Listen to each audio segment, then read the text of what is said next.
This is Kevin Tanner coming to you with another Micro Galaxy Squadron review. Today we're going to be taking a look at the Grand Army of the Republic Battle Pack, Plos Bros. So in this video, we're going to go ahead and take a look at the packaging. We'll take a look at the vehicle, the accessories that come with it. We'll do some measurements, and then we'll do a comparison as well. So let's go ahead and break this out of the box and see what it looks like. All right, so now that we have this out of the box, let's go ahead and take a look first at the packaging. And I really love what Micro Galaxy Squadron does with the packaging. I mean, they do a fantastic job here of displaying the vehicle as well as some of the accessories, which we'll take a look at here in a minute. And then also on the packaging here, so we got down here on the bottom, Grand Army of the Republic Battle Pack. This is number 69. And then you got some artwork there on the side. On the back of the package, we get an opportunity to see some of the features of the actual ship. You get this little cutout here that you could also cut out if you wanted. And then down here on the bottom, you get the different options that come in this specific starship class. So you end up getting Plos Bros, the Crumb Bomber, the Separatist Nightmare, and the Coruscant gunship. And then you get some other pictures here on the side that show some of the other features, which we'll all take a look at here in a second. So starting with the accessories, the great thing about this is you do end up getting a Bark Speeder, which is a fantastic addition because there is something that you can do with that in the actual ship itself. And it's great that we don't have to buy a bunch of different blind boxes to be able to get Bark Speeders to outfit this LAT. So let's go ahead and start first with the speeder itself. So you do get a stand that comes with it as well. So this is the standard Scout class stand. Really nothing different to this. I mean, maybe there's a little bit. It's more of a matte finish than what you would see with the other one, which is a little bit more glossy, but basically the same stand in and of itself. So it's got this peg here on the top, which we're able to put the vehicle on, as well as here on the side to be able to hook it on there and fly it around if you want to. Now, from a sculpt perspective, the sculpt on this is the same as what you end up getting in the standard Scout class Bark Speeder, which I have here. But there is a slight difference in the paint application, which you can obviously see here. So a little bit of difference in the paint application on the back of the bike, more towards the nose, as well as the little fins here on the front. But from a sculpt perspective, again, it's the same sculpt. So size perspective as well, it's the same size as what you're going to end up getting with that one. So if you want to figure out the size on that, just go ahead and check out my other video where I did the review on this one, and you can see the size on that. So let's go ahead and take a look then at the figure pack itself. So now we get the figure pack. I love that they do this where you have an opportunity to not only open the vehicle itself, but open a package that has the figures in it. Looks fantastic and is a lot of fun to do it. So we end up getting with this battle pack, we get one pilot as well as 4 clones. And again, this is really cool. So if we go ahead and pop these guys open to take a look at them, with the pilot itself, they did a great job here in Series 2 being able to put just a little bit more paint on this. So hopefully in future waves, if we get more clones, we do get a little bit more paint on each one. But the visor there looks really nice. We get a little bit of yellow on the helmet. You get some of these little air hoses there that have some paint on it. You get a little paint there on the back of the knees and the gloves as well. So there's articulation there in the arms and the legs. And then with your clones that you get, the clones are just a standard Phase 1 clone. Again, a little bit of paint there on the back of the knees, as well as on the gloves and the visor itself. So from a size perspective, these figures are, so the pilot there is 1 inch, and the clone here is 1 inch tall as well. So one of the things that we've been asking for a lot with some of these ships that have opportunities to be able to fit other figures in it is for the opportunity to be able to load them up with figures. So it's great that we're finally getting that here with the battle pack where we have multiple figures that come with it, so we can start to load the ship up. So let's go ahead then and dive into the actual LAT. So here it is for the Plos Bros. So we can see the obvious nose marking on here and the difference in the color. Man, this blue looks really, really nice in person. It looks really good too on the camera. So the one thing that they did do different with this is they changed around slightly how they apply the wash. So you can see here on the side the streaking, so it does look like the wash was brushed on versus what it looks like on the normal version, which is more like it's just poured on and it sits on there. So you can see the brush marks there on the side. The only thing I wish that would have been done slightly different would be that on the wings, you can see that the brush marks go down the wing, which don't make a whole lot of sense. It would be really nice to have the brush marks going that way, as if this was flying and you had some weathering on it from it, you know, ripping through the air.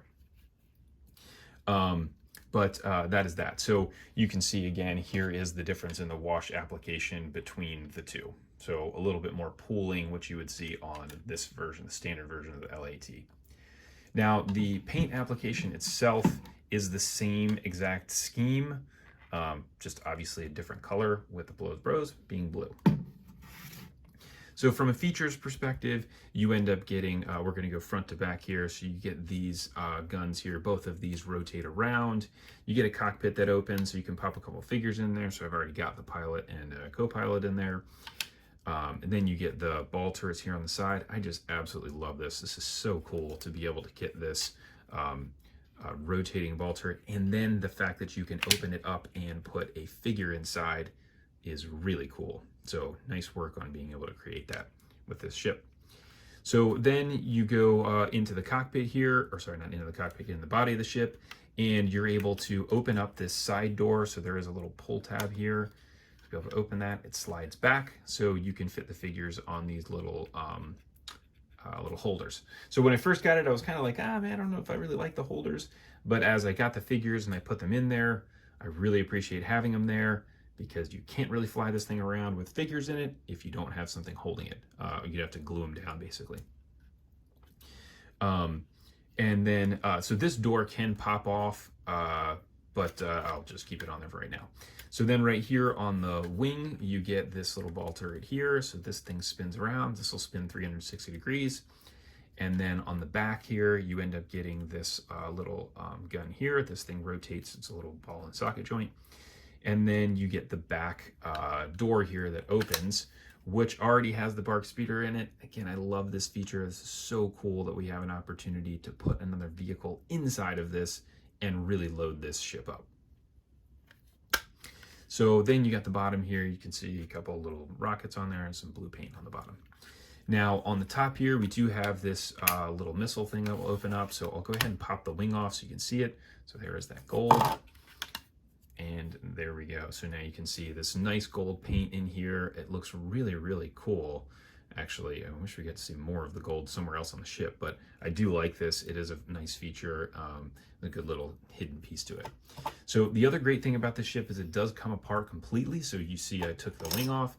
Again, this door can come off here as well, so we can actually take this off, which does give you a lot of opportunities in the future if there are other ships that come out that have interchangeable parts, which is nice. So you can just pop that guy off of there.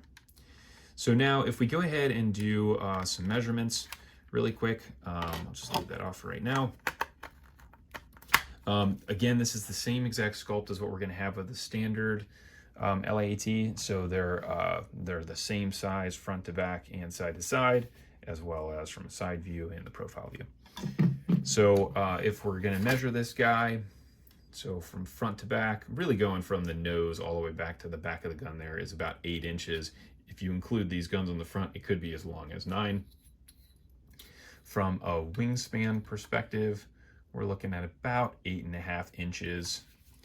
And then height-wise, it is about 3 inches. So I did want to do a comparison of this relative to a couple other versions of the LAT. So if we go back first to the Action Fleet version back here in the back, so the Action Fleet version is really well done for Hasbro ending up putting this together, and the sculpt on this is just really, really nice. So if you're looking at it from the side view, the Micro Galaxy version is bigger, which is nice because having it bigger gives you more opportunity to put figures in it. You just can't put any figures in this ship unless you shrunk them down quite a bit. And then here's what it looks like wingspan wise. Now, the other thing I wanted to compare it to is another Close Bros version that we get, which is the Transformers crossover. So the Transformers crossover one, when I first saw it, I was like, wow, that is really cool.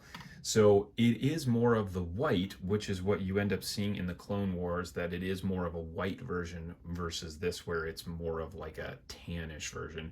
I really don't care. I think it still looks awesome as a tan version. But you can see there that the decal on the front is the same on the nose, which is really nice. Obviously, the Micro Galaxy one is much more detailed, looks a little bit nicer for sure. And the other thing that I'm just not crazy about with the Transformers one is just all of the lines that you see from this being able to transform, which makes total sense because it's a Transformers. But the other nice thing about the Transformers version, the cockpit does open, so that way you could put a figure inside of it. You can't fit 2 figures like you could fit in the Micro Galaxy one because it's just not quite big enough. But that is that. So that's your comparison, your view, your measurements, and all of that. If you like this video, please go ahead and like and subscribe to it, as well as check out the description. There is a link to a page that I run on Facebook with some other friends. It's a great community of other collectors that really enjoy Micro Galaxy Squadron, Action Fleet, and any other mini Star Wars ships and figures and stuff.